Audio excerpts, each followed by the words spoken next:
In this video, I'm going to show you how to set up categories for questions. There are two reasons why you might want to have categories. One is they help you structure all your questions and put all the questions from a particular topic or lecture into one kind of folder.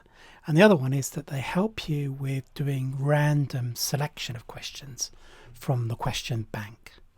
So here's how you do it. I'm going to go into a test that I've already set up. And on the right hand side here, there's a link to the question bank. I want to go into the question bank, and there are a number of options that open up, and the one I want is categories.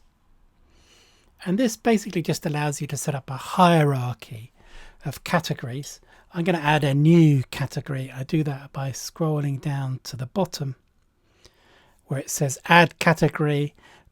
There's a default for this test called default for my first MCQ test. I'm going to select that, so it's going to be at the top of this hierarchy. And let's say we've got a set of questions on self-determination theory. So I type that in as the category. That's all I need to do. I just click add category. But the next thing I want to do is add some subcategories. And the main reason that I'm going to do this is so that I can group questions by level of difficulty. So I'm going to create a subcategory of self-determination theory. So I scroll down to the bottom again.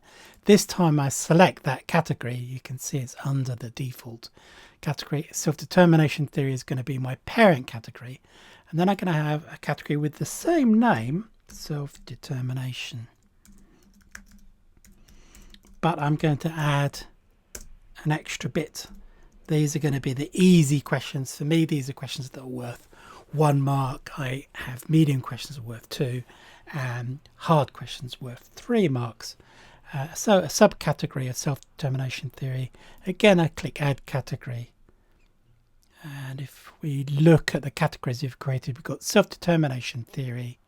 There are no questions in this category yet, and it has a subcategory of self-determination easy.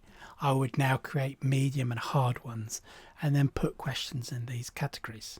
That's it for now.